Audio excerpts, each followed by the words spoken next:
picture this, right? You open your phone, and the very first thing on your feed is a teenager staring down a towering, like, 40-inch stack of foam boxes. High-energy music is blasting in the background. Oh, yeah. We've all seen this exact video. Right. And the kid takes this massive theatrical breath, throws their arms back, and just launches themselves into the air, landing in a deep crouch on top of the platform. Yeah. And the whole gym just completely loses its mind. The clip goes massively viral, and the comment section is just a wall of fire emojis. Yeah, it looks like peak undeniable athleticism, right? But the reality is, well, it's actually completely misleading. Exactly. What if I told you that kid isn't actually building explosive power? Like, what if they're actively destroying their own mechanics? I mean, it is the ultimate modern highlight reel, but it represents one of the most dangerous illusions in athletic training today. We are basically rewarding a flashy parlor trick while completely ignoring the actual physiology of how a human body produces force. Welcome to the Deep Dive. We are thrilled to have you with us for this one. Our mission today is to cut straight through that exact kind of social media noise surrounding athletic training. We are looking at the actual science of how athletes build true speed, real power, and, lasting resilience. Absolutely. And to do this, we are grounding our conversation in a really eye-opening report from the International Youth Coaching Association, or IYCA. It's titled Plyometrics Through the Ages, and it heavily features insights from their CEO, Jim Kielbaso. Okay, let's unpack this, because there's a huge paradox here. If a 40-inch box jump requires that much physical effort and honestly looks that spectacular to the naked eye, why does our source material classify it as actively harmful noise? Well, the problem stems from a fundamental misunderstanding of what plyometrics actually are. To the general public, and even to a shocking number of coaches, to be honest, a jump is just a jump. Like they just lump it all into one category. Right. They treat all airborne movements as if they are created equal and pull from the exact same energy systems. But the foundation of this IYCA report is that plyometrics exists on a really wide spectrum, and not every athlete is mechanically, neurologically, or even structurally prepared to handle every point on that spectrum. So to understand why that viral video is lying to you, we need to completely redefine the jump. We have this monolithic idea of plyos in our heads, but the report splits them into two very distinct categories. Yeah, Jim Kielbaso breaks it down into power-based or intensive plyometrics versus reactive or extensive plyometrics. Let's look at the power-based side first. So these are your high-output, low-repetition movements. Think of a standing broad jump where you are trying to cover as much horizontal distance as humanly possible, or a max-effort vertical leap, or even slamming a heavy medicine ball into the ground with absolutely everything you have. Wait, if they are throwing a medicine ball that heavy or doing a singular max-effort broad jump, are we even looking at athletic speed anymore? Because that just sounds like pure brute force. That's a great point. The goal of this category is maximal force production. You are trying to recruit as many muscle fibers as possible in one single explosive instance. Right. Because the demand on the central nervous system is so extreme here, these movements require nearly full recovery between repetitions.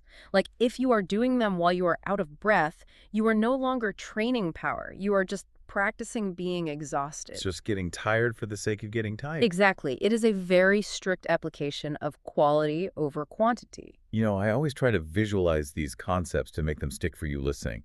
Power-based plyos are essentially like firing a cannon. You want this massive explosive force in one single shot, but it takes deliberate time to reload the cannon before you can fire it again. You just cannot rapid fire a cannonball. Oh, that cannon analogy perfectly captures the sheer output required. But a cannon alone doesn't make an athlete. Which leads us to the second category, the reactive or extensive plyometrics. And this is where people get it wrong, right? Yeah, according to the data, this is the area where the vast majority of modern athletes are severely undertrained. Reactive plyometrics focus almost entirely on improving the athlete's RSI. Okay, RSI stands for Reactive Strength Index. But, an index sounds like a math equation. What are we actually calculating when we talk about an athlete's RSI? We literally are calculating a mathematical ratio. Yeah. You find an athlete's RSI by taking their flight time, so the amount of time they are hovering in the air, and dividing it by their ground contact time. Meaning the fraction of a second their foot is physically touching the floor. Right, exactly. So the ground contact phase is the absolute make or break variable here. If you spend too much time on the floor, your ratio just plummets. Bingo. The entire objective of reactive work is to minimize that ground contact time while maximizing the force you can return. So think about continuous line hops or low pogo jumps where you're bouncing entirely from the ankles without really bending the knees. Oh, like dropping off a tiny 6-inch step and immediately rebounding back upward. Yes. We are not looking for maximum height here at all. We are training the nervous system to absorb force upon landing and then instantly reapply it. It relies heavily on rhythm, stiffness in the joints, and utilizing the stretch-shortening cycle of the tendons. Okay, the stretch-shortening cycle. Let's make sure we have a really clear picture of that mechanism. Because if the power-based plyo is firing a cannon, then this reactive plyo is like a bouncing rubber band. Oh, that's a good way to look at it. Right. When you stretch a rubber band, it stores up elastic energy. And the faster you let it go, the faster it snaps back. So when an athlete's foot hits the ground, their Achilles tendon acts just like that rubber band, stretching slightly to absorb the impact. Which stores free, elastic energy. But just like a rubber band, if you stretch it out and hold it there for, say, 3 seconds before letting go, it completely loses that snappy, explosive return. Right, it just goes slack. Exactly. If an athlete hits the ground and their heel sinks or their knees bend deeply, they spend way too much time absorbing the impact. That stored elastic energy literally dissipates as heat. They lose the snap. So asking the obvious question, based on what we are seeing online, are athletes today just constantly firing cannons and completely ignoring the rubber band? What's fascinating here is that this imbalance is the exact crisis the IYCA report highlights. You need both ends of the spectrum to function in any dynamic sport. For sure. If you only train the cannon, like if you only lift heavy and do singular max jumps, you create a sluggish, really inefficient athlete. They possess the raw muscle to produce massive force, sure, but it takes them far too long to actually summon it. A defender will already have stripped the ball from them by the time they finish loading up. Man, that makes so much sense. But consider the alternative, too. If an athlete only trains the rubber band like doing endless ladder drills and quick feet exercises, they will have beautiful rhythm and incredibly fast ground contacts. Yep. But they will completely lack the raw horsepower needed to break away into top sprint speeds or to physically push through a tackle. Precisely. Yeah. And this brings us squarely back to that viral video of the kid jumping onto the giant 40-inch box. That clip is the ultimate misguided celebration of the cannon, while entirely ignoring the actual mechanics of human movement. Here's where it gets really interesting for you listening. Everyone in that gym claps when the kid lands on top of that massive foam tower. But the report pulls back the curtain on what mechanically happened in that split second, and it completely shatters the illusion. It really does. The golden question from the text is not, how high did your feet go? The question is, how high did your center of mass actually travel? Yeah, and when you slow down the film on those massive box jumps, the reality is pretty stark. The athlete's center of mass is roughly around their hips. To clear a 40-inch box, they don't actually propel their hips 40 inches into the air. Not even close, right. Not at all. They might propel their hips 20 inches upward, and then while they're midair, they violently pull their knees all the way up to their chest. They're essentially just folding themselves in half while they hover? Exactly. And then they land on top of the box in this deeply compressed, totally unnatural squat position. The actual vertical force they put into the floor was minimal. They didn't jump 40 inches, they jumped 20 inches and demonstrated extreme hip flexion. Wow. The report explicitly labels this a movement workaround. The brain isn't figuring out how to push the body higher. It's just figuring out a trick to get the feet onto the obstacle. And that workaround is exactly where the long-term danger lies.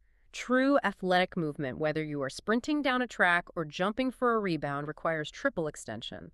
Your nervous system needs to rapidly extend the hips, the knees, and the ankles simultaneously to drive the body. But the viral box jump trains the exact opposite pattern. Right. It trains the brain to cheat the movement. It teaches the athlete to quickly flex the hips to lift the legs, rather than extending the hips to drive force into the ground. Which is terrible for sprint mechanics. Furthermore, landing in that crash squat position on an elevated surface puts an immense, unnatural shearing force on the athlete's hips, knees, and lower lumbar spine. We are applauding an illusion of ability that actively degrades the athlete's mechanics and risks their joint health. That is just wild. We are handing out likes and fire emojis for a mechanical cheat code that might get someone hurt. Exactly. So if jumping on a giant box is the exact wrong way to build power, how do we do it right? Because the IYCA doesn't just point out the flaws, they lay out a very specific age-by-age developmental blueprint to safely build both the cannon and the rubber band, and the starting block is the 8 to 10-year-old bracket. Yes, and this specific window is heavily misunderstood by overeager parents and youth coaches. For an 8, 9, or 10-year-old, the primary goal is simply building elastic, coordinated movers. The golden rule here is that it should not look like formal training. It should just look like structured play. The text notes the focus here is strictly on rhythm, timing, coordination, and landing control. So we're talking about jumping rope, skipping games, mini hurdle step-overs, and low-level hopping. That's right. You are actively supposed to avoid depth jumps off boxes, heavy resistance, and repetitive, heavy pounding on the joints. Why is the skeletal structure the limiting factor here? Well, at 8 to 10 years old, the child's central nervous system is essentially a sponge. It's perfectly primed for learning rhythm and coordination patterns. But their physical structure, I'm talking their bones, tendons, and especially their growth plates, is incredibly immature. They just do not have the muscular stiffness required to safely absorb high amounts of kinetic energy. Meaning if they drop off a high box, their muscles can't act as the shock absorbers, so the sheer force goes straight into their cartilage and joints. Exactly. It's a recipe for early onset tendinitis or growth plate fractures. Success at this age has absolutely nothing to do with vertical leap metrics. Success simply means the child can move with natural rhythm. Like, can they hop and stick a small landing without their knees violently caving inward? Precisely. If an 8-year-old's workout looks like a professional sports highlight reel, the coach is doing a major disservice to that child. Okay, so what happens when that kid gets a little older, hits middle school, and suddenly sprouts 4 inches in a single summer? Their center of gravity is completely scrambled. We hit the 11 to 13-year-old bracket, which the report calls building the foundation. This is perhaps the most precarious biological window an athlete goes through. During a significant puberty growth spurt, a child's bones are literally growing at a faster rate than their muscles and tendons can elongate to keep up. Oh man, it's like trying to drive a high-performance sports car while the mechanics are actively lengthening the chassis while you're on the highway. That is a brilliant way to put it. The lever lengths of their arms and legs are suddenly longer, their tendons are pulled tight like guitar strings, and their brain is struggling to map where their new center of mass actually is. Which has to mess with their balance, right? Completely. This causes a well-documented physiological drop in neuromuscular coordination. They become noticeably clumsy. Okay, but I am going to push back on the IYCA's protocol for this age group, or at least voice what every parent listening is probably thinking right now. Fair enough. Let's hear it. The report says to focus heavily on eccentric control, basically absorbing force and practicing stick landings from very small heights. But wait. Middle school is exactly when travel teams, elite showcases, and club sports get incredibly cutthroat. The pressure to perform immediately is massive. Oh, it really is. Telling a kid to scale back the flashy jumps and just practice landing softly feels like telling them to voluntarily fall behind the competition. I get that. It completely contradicts the culture of the modern youth sports machine. But if we connect this to the bigger picture, you cannot negotiate with human biology. Right. Imagine taking an athlete whose lever arms have just lengthened, whose tendons are extremely tight, and whose brain lacks coordination, and demanding they perform maximum effort plyometrics. Like we said, the chassis is unstable, and you were asking them to floor the accelerator. Exactly. If they cannot land well, or control their new, larger body in space, letting them jump for height or distance is a guaranteed way to tear an ACL or severely damage an ankle. You do not earn advanced plyometrics just because you blew out the candles on your 12th birthday cake. That's a great point. You earn them through structural readiness. If the foundation is compromised by a growth spurt, you rebuild the foundation. You do not build a skyscraper on an earthquake fault line just because the team across town is doing it. Wow, that reframes the awkward phase entirely. You earn the progression through ability, not your birth certificate. Exactly. So once that storm passes, we hit the final bracket, ages 14 and up.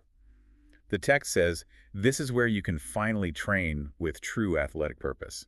Assuming the athlete has mastered landing mechanics and structural control, yes, this is the integration phase. This is where we savely combine the cannon shots with the rubber band drills. So you'd pair a max effort broad jump with full rest, alongside a rapid fire low box rebound. Right.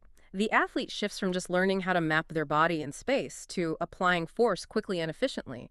Their rate of force development spikes, and you start seeing direct translation to sport-specific movements on the field. Okay, so assuming we have a 14-year-old who has earned the right to do this integration, how do we make sure the training is actually working?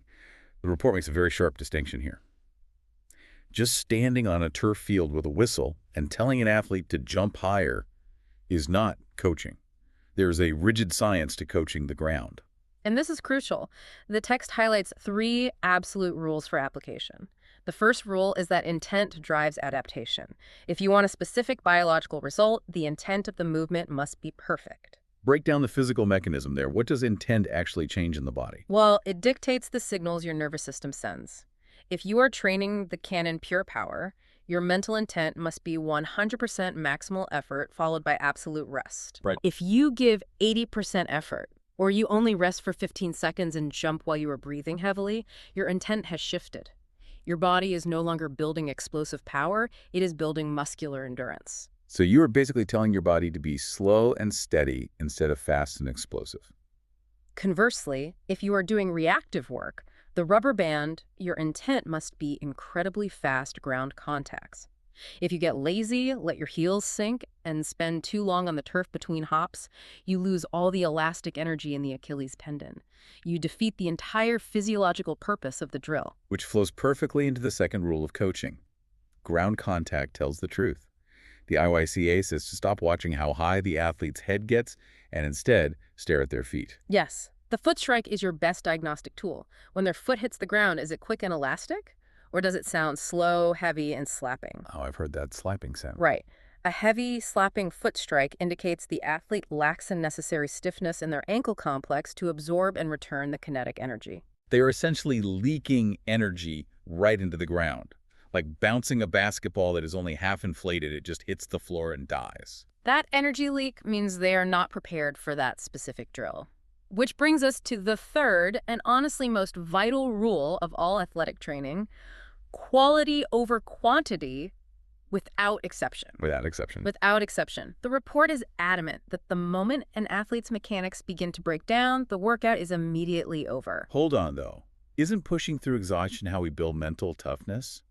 The whole, fourth quarter mindset is based on doing 10 more reps when you are already tired. In cardiovascular conditioning, perhaps. But in plyometrics, it is catastrophic. Really? Because plyometrics are entirely governed by the central nervous system. Fatigue in these movements isn't just your muscles burning, it is your central nervous system struggling to send the right signals. So what is physically happening when the nervous system fatigues?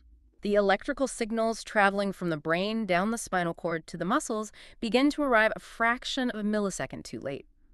And when that signal is late, the muscles around the ankle and knee fail to contract in time to create stiffness. The joint becomes soft and just collapses upon impact. It's quite literally like a spark plug misfiring in an engine. The timing is off, so the power fails. That's exactly it. If a coach forces an athlete to do 10 more jumps when those signals are already misfiring and their mechanics have degraded, those 10 jumps are not making the athlete mentally tougher. No. No, they are physically grooving, flawed, sluggish movement patterns into the brain's motor cortex. More repetitions will never fix bad movement. They only hardwire it deeper into the system. Wow. So what does this all mean for you listening right now? Whether you are a parent driving your kid to soccer practice, a coach planning a summer training session, or an athlete trying to shave a tenth of a second off your sprint time, social media has likely conditioned you to ask all the wrong questions. We look at the viral clips and ask, how high is that box? Or how many jumps can we fit into this circuit? And those questions are the very definition of the noise we are trying to cut through. This report recalibrates our entire perspective on human movement. Right. We need to be asking, are their mechanics efficient? Is this specific drill appropriate for their current stage of bone and tendon development? Are they actually improving their rate of force development, or are they just blindly chasing intensity so they can feel exhausted at the end of the day? Basically, are they getting faster or are they just sweating more? Because the big picture that almost everyone misses when they see a teenager jumping onto a giant foam box is that plyometrics are not just an isolated gym exercise. No, they're not. Plyometrics are the mechanical distillation of sport itself. It is the raw physics of how you produce force, how you safely absorb kinetic energy when you land or decelerate, and how rapidly you can transition between the two. Every time a soccer player sprints down the pitch, plants their foot to evade a defender, or rapidly changes direction, they are relying on the exact elasticity and power systems trained by these jumps. The true test of an athlete is never found in a sterile gym environment. Over the course of a long season, the athlete who wins is rarely the one who can demonstrate the highest vertical leap a single time for a camera. Right. The winner is the athlete whose nervous system can absorb force, stabilize the joints, and reapply that force quickly, efficiently, and repeatedly without their mechanics ever breaking down. It is the quiet, undeniable reality of actual athletic resilience versus the loud, dangerous illusion of social media. Which leaves us with one final provocative concept for you to mull over. Let's hear it. We have spent this entire time talking about how true power is simply the nervous system's ability to absorb force and quickly bounce it back out over and over again. Think about watching a grueling high-stakes basketball or soccer game. When we see a star player's performance completely fall off a cliff in the final 3 minutes, we always assume it is just raw muscular exhaustion. Yeah, that's the standard narrative. But based on the mechanisms we've explored today about electrical signals and tendon elasticity, how much of that late-game collapse is actually physical muscle fatigue, and how much is just their central nervous system finally forgetting how to efficiently bounce back off the ground? Next time you see a player looking incredibly sluggish in the fourth quarter, stop watching the scoreboard and watch their feet. Because the ground always tells the truth. Exactly. Keep questioning the noise, and we will catch you next time.